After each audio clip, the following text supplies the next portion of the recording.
逐当的8月中到10月底哦，是化石波利尼西亚海域看海洋的季节，会当坐船，买当畅水，甲海洋做伙受水。也毋过哦，专家烦恼讲，游客上过济咯，会去影响到海洋的健康甲生态。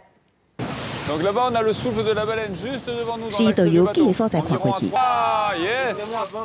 一只海旗跳出水面，一直发出惊呼声，游客赶紧提出相机翕这个精彩画面。当年8月中到10月底，位于南太平洋的化石波利尼西亚，对吸引袂少母的海旗来这片温暖的海域生囝饲囝。港的海旗也会伫附近陪伴，所以这段期间也是当地收海洋的好时机。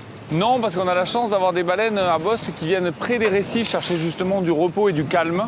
Elles essaient de fuir, en tout cas les femelles essaient de fuir les mâles, donc elles viennent se protéger, nager régulièrement le long des récifs. Donc ça permet de partir sur une zone plutôt en parallèle de la côte pour trouver des animaux. 更加爱冒险的人，还可以当穿畅水味的装备，甲海洋当地受水。当地规定，无论是坐船还是畅水味上海洋，上限距离是100公尺。搁爱伫注册导游的陪同来进行，以免海洋受到过度的干扰。海旗升长会当达到14至19公尺，上当会当达到40吨，看起来笨笨重重的体型。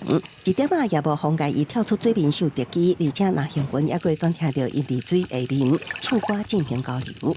不仅带海洋仔囝同游的画面，更较互人学到大自然母爱伟大。也毋过专家烦恼，伤济人类活动甲专家的噪音，可能会对海洋造成伤害。 Aujourd'hui, il y a beaucoup trop de bateaux sur l'eau. C'est vraiment le dérangement dû au nombre et donc c'est limiter le nombre de bateaux autour des baleines et des dauphins. Et c'est une gestion de l'environnement, une gestion de l'activité qui doit être opérée rapidement.